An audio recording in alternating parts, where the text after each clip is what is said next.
张大敬是一位田野录音爱好者，声音是他认识和了解这座城市的另一种途径。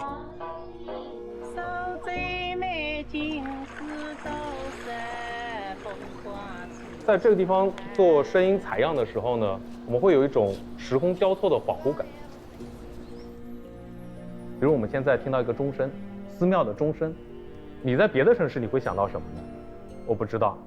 但是如果我们说我们在苏州晚上听到了寺庙的钟声，你一定会想到夜半钟声到客船。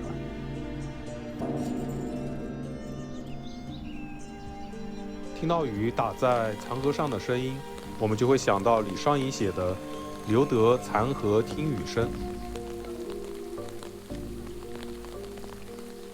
雨打在大大的芭蕉叶上，我们就会想到白居易写的“隔窗知夜雨，芭蕉先有声”。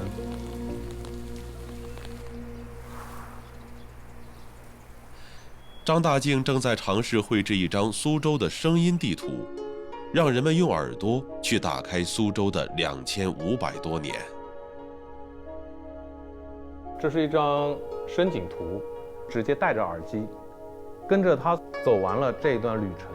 它不是你拿着一本旅游指南，然后一家一家间去打卡所能体验到的。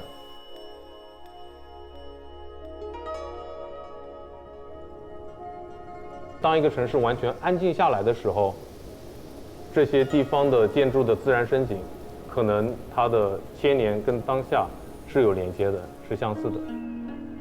声音是我们所生活的城市带给我们的礼物。